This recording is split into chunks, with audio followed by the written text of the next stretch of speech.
Hi అండి. ఈరోజైతే పచ్చి చేపలు, పచ్చి మామిడికాయ కర్రీని ఏ విధంగా ప్రిపేర్ చేయాలో మీకు చూపిస్తున్నానండి. టేస్ట్ అయితే రెగ్యులర్‌గా మన చింతపండు వేసుకొని వండుకునే దానికన్నా చాలా డబల్ ఉంటదండి టేస్ట్ అయితే.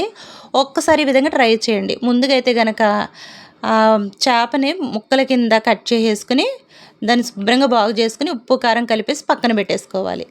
తర్వాత చేపల గిన్నె పెట్టుకుని దాంట్లో ఒక్క 4, 5 టేబుల్ స్పూన్ల వరకు ఆయిల్‌ని అయితే వేసి, దాంట్లో 1 టేబుల్ స్పూన్ జీలకర్ర వేసి, జీలకర్ర చిటపటలాడిన తర్వాత ఆనియన్స్‌ని ఒక మూడిటిని ఈ విధంగా సన్నగా చీలుకొని, 4, 5 పచ్చిమిరపకాయలు కూడా చీలుకొని వేసేసుకోవాలి. అవి కాస్త మగ్గిన తర్వాత దీంట్లోనే మనకి ఎంతైతే కావాలో కారం అంతే యాడ్ చేసుకోండి. వేసేసుకున్న తర్వాత గరిటెతో ఒకసారి అయితే కలిపేసుకోవాలి. ఈ ఉల్లిపాయలకి ఈ కారం పట్టేలాగా కలిపేసుకోవాలి. కలుపుకున్న తర్వాత నేనైతే ముందుగా చేప ముక్కలకు ఉప్పు, కారం కలిపేసి పెట్టాను కదండీ! కొంచెం కారం అది చూసుకొని వేసుకోండి. అలాగే సాల్ట్ కూడా చూసుకొని వేసుకోండి. ఎందుకంటే మనము చేప ముక్కలు పెడతాం కాబట్టి.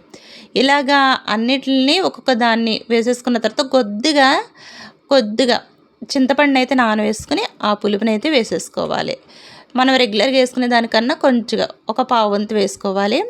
ఇలా వేసేసుకున్న తర్వాత దీంట్లో ఒక గుప్పెడు వరకు మామిడికాయ ముక్కలనైతే వేసేసుకొని మూత పెట్టి అలా వదిలేయాలి. ఆ పులుసు అనేది కాగుతూ ఉంటదండి. ఈలోపైతే మసాలాలనైతే ప్రిపేర్ చేసుకోవాలి.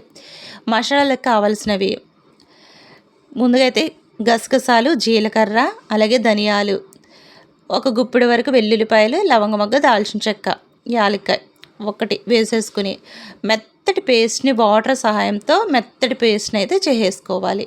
చేసుకున్న తర్వాత ఈ మిశ్రమాన్ని కాగుతున్న ఈ చేపల పులుసులోనే వేసేసుకుని కాగనిస్తే ఆ టేస్ట్ అనేది డబల్ అవుతుందండి. ఎప్పుడైనా దింపేసేటప్పుడు కాదు, ఇలా కాగుతూ ఉన్నప్పుడు వేస్తేనే టేస్ట్ అది బాగుంటుంది.